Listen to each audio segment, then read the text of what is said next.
Hello, everyone, and welcome to today's episode of Bookmas and the Literature with Lydia podcast. My name is Lydia, and I'm so excited to have you here today.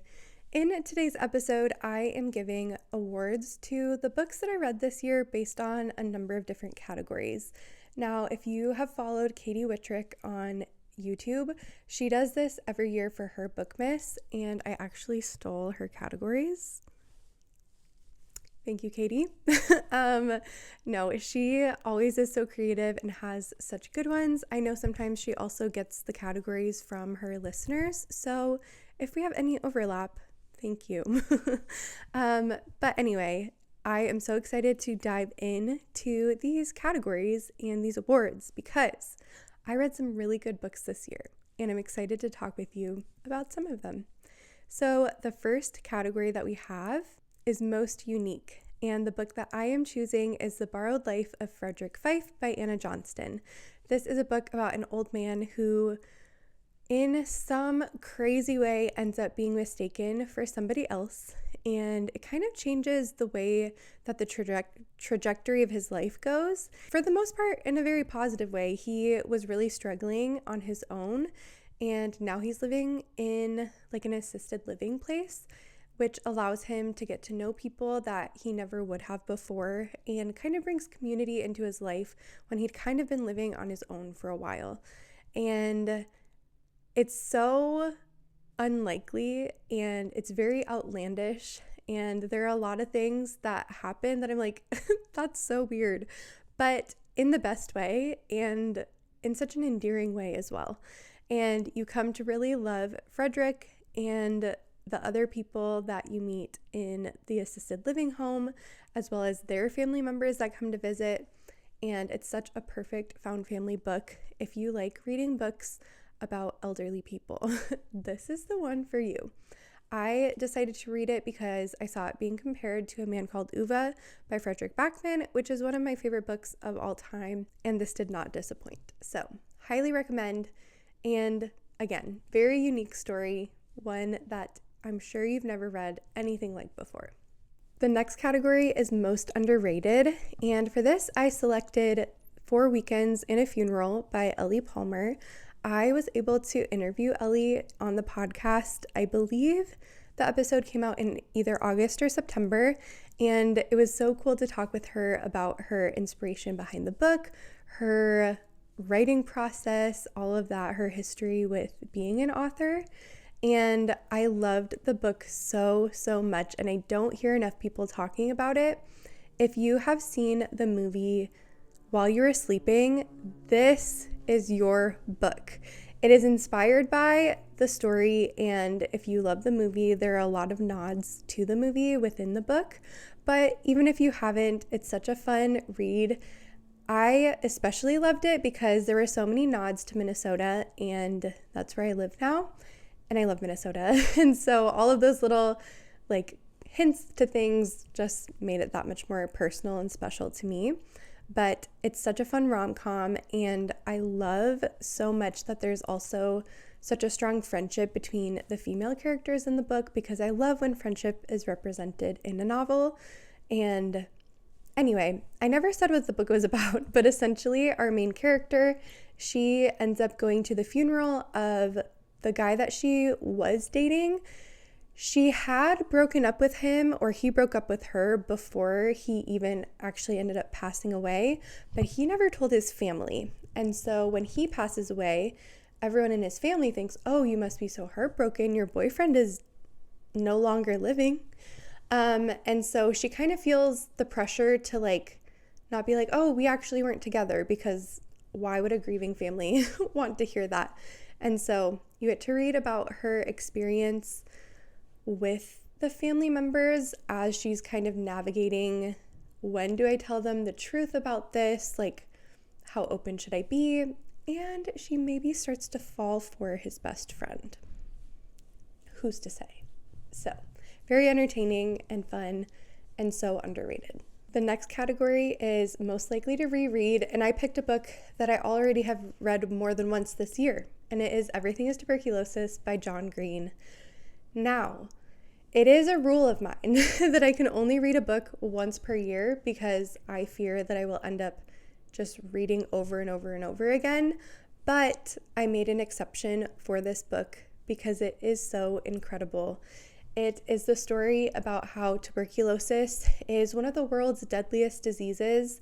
And although that's the case, it also is almost entirely at least preventable, but also curable, or at least treatable. And so with all of these things, we have the resources that we need for people to not be getting sick from it. However, the cure is not where the disease is because we have a monopoly on the ingredients that make the medicine, which is not ethical. It does not serve the people that need it the most. And so it's kind of a call to us as humans to be there for our fellow humans, whether we know them, whether we live in the same country as them or not. And John just tells it in such a captivating way, and it totally changed my reading path for the year because after reading it, I dove into a ton of nonfiction, which is very new for me. And so most likely to reread, already have, and will again and again. Next up, we have Most Disappointing, and I'm scared to say this,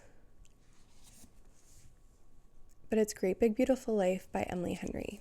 The reason that I'm scared to say that is I'm a self-appointed biggest fan of Emily Henry. I love her. I love her stories. People We Meet on Vacation by her is one of my favorite books of all time, if not my favorite. And when I heard that she was coming out with a book that was different to her normal story pattern, I was so excited. There are a lot of elements of historical fiction in here, which is not what she typically does, and so I was very excited because that's one of my favorite genres. However, this book for me fell flat. I know that there are a lot of people that really love it. Unfortunately for me, I felt like there were 3 different storylines and none of them ended up being as fleshed out as I wanted them to be. And so I didn't love the story as much as I wanted to. And I'm really sad about that because I love Emily Henry. She is one of my favorite authors. I think she always will be. But this one, just for me, missed the mark. Next, we have Cheesiest, and I picked Fake Skating by Lynn Painter. I was able to read an advanced copy of this, and I also was able to interview Lynn on the podcast in the fall. She is so amazing, and I decided to pick her because in my interview with her, she mentioned how she kind of loves the cheese of it all. She wants her stories to be basically whatever she's daydreaming in her head, and I love that so much, and I don't think that cheese is necessarily a bad thing. And in this case, this young adult romance about 2 childhood best friends who are reunited when the female main character moves back to Minnesota. Again, a Minnesota book. She ends up in a fake dating situation with him, and he is the lead hockey player for their team. And it's cheesy, but it's cute and it's so fun, and I definitely think that it earns the title Cheesiest. Now, probably on the opposite spectrum, we have Ugliest Cry, and that goes to none other than Sunrise on the Reaping by Suzanne Collins. I love this book. I love this book. I love these characters. I love this series. It is probably my favorite series ever. And when I heard that there was going to be a new book, I just knew immediately that it was something that I was going to need to take seriously. I actually ended up taking the day off of work the day that it was released, and I read the whole thing on that day off. I do not regret it for a moment, and I look so forward to being able to reread this in the future, but I absolutely ugly cried throughout the majority of the book. I was crying probably within the first chapter or 2. We follow a character named Haymitch, who we know already because this is a prequel to the Hunger Games trilogy. And we know Haymitch from that series, but this is the story of his Hunger Games. And because we already know how it turns out, I didn't know how this was going to go. We knew it was going to be sad, but seeing the gory details of everything that he experienced was heartbreaking, traumatizing even, and I don't know how you could read this and not ugly cry. Next, we have Coziest Vibes, and I picked The Storied Life of A.J. Fikry by Gabrielle Zevin. This is a short story. Well, I don't think it's technically classified as a short story, but it is a shorter story. I think it's only maybe 200 pages or something like that. But we follow a man named A.J. Fikry as he ends up having to take care of a child that he did not expect to have to take care of. And he lives in a small town, and it was so cozy, and I just love the found family. If you enjoyed the book The Wishing Game by Meg Schaefer, this is your next read. Trust me when I tell you. And I loved this book. I can't say much more than that, but again, the found family, the small town vibes just makes it so cozy, and it's really, truly such a feel-good read. Up next, we have Favorite Main Character, and I picked The Briar Club by Kate Quinn. This book follows a number of different women who live at the Briar House. Of course, I don't actually know, and I just read this. Briarwood House. And I guess it's kind of cheating because I can't even tell you just one specific character from this book, but I loved getting to know all of the women. Not only the women, but the other characters as well, but especially the women because it's in their points of view, and finding more about their backstory, their histories was so cool and so fascinating. And I loved how even though you would read from one perspective of a woman, you don't know how much of what they're saying is actually true because it's kind of biased to the situation that they're in.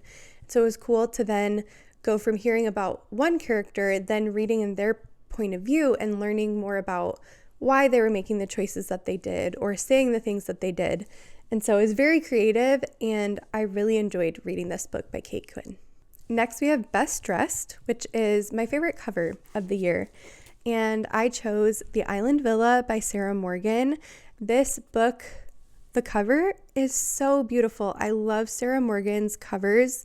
They all have a similar art style, and I just think that it's so beautiful. This story follows two sisters and their mom, who is a writer, and they've had a falling out, but they end up meeting in Greece to kind of put those feelings to the side because of some things happening in their family. And yeah, I don't know, but the cover, stunning. Up next, we have Most Underwhelming, and I picked The Favorites by Lane Fargo. This is a very unpopular opinion, and this is one of the books that I jumped on the hype train with because so many people were talking about it and loving it, and it just did not reach my expectations. I think the problem is that some people are talking about it being comparable to Daisy Jones and the Six by Taylor Jenkins Reid, which is one of my favorite books, but I just don't feel that I didn't feel attached to the characters like I did with Daisy Jones and the Six, and so that's where it was kind of a bummer to me.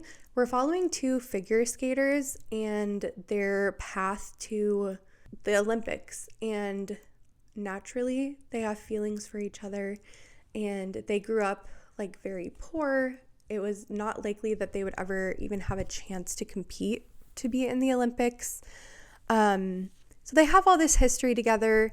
I thought that the childhood friends to lovers would kind of be something that drew me into it because I tend to love that kind of trope. But I felt two things. One, the chapters were so short, which I like most of the time, but they were so short that it almost felt choppy. And then kind of piggybacking off of that, there were so many chapters that ended with a thing that was oh my goodness, I don't know what's going to happen next, or I can't even believe that happened. But there were so many of them that to me it felt rather than exciting, can't wait to keep reading, it just felt too much. So I know that that's unpopular. There are a lot of people that would probably say the exact opposite for this book, but for me, it's the favorites. Up next, we have Most Unexpected Surprise, and for this, I will be talking about Scythe by Neil Shusterman. This book changed the game for me. I love this story. Essentially, it's about a dystopian, it's a dystopian story, and in the world, they've cured disease. There's no death anymore. If anything happens, people can be revived. But because everything is perfect, they need to still have some type of population control. And so there are these people called scythes who are basically allowed and required to, what do they call it? To glean people. That's what it's called. Basically, they're no longer living, but they're required to do so to keep the population under control. Crazy idea, and crazy that people could have such a big power like that. But it was so profound. It's a young adult story. It's a young adult series. Neil Shusterman writes only young adult novels, but it just took me so by surprise. It is so deep. There's such bigger meanings to things within this book, and I would read a line and then be like, oh my goodness, I need to go back and read that again. That's so incredible. And so I loved this story so much, and it definitely took me by surprise. Finally, we have Most Gasp-Worthy, and I am choosing As Long as the Lemon Trees Grow. I can't think of the author's name off the top of my head right now, but I'll have a picture on the screen. This story is about some characters who are in the middle of a war zone, and one of them is a nurse, and she is trying to take care of her family, do the best that she can to keep everybody alive and make it to where they need to go next. And it is devastating. I think that it really paints a picture of what the reality is for a lot of people even nowadays.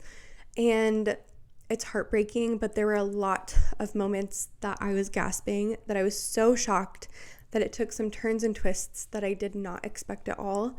But I think it's a necessary read and one that I will be recommending for as long as I'm able. Okay, everybody, thank you for listening to this awards episode. I hope that you enjoyed. I hope that you were able to take a few of these books as recommendations for yourself for next year. If you have any that you think would fit in different categories from what you read this year, please let us know in the comments so that we can check them out too. But thank you for listening, and I'll catch you in the next and final Book This episode. Bye!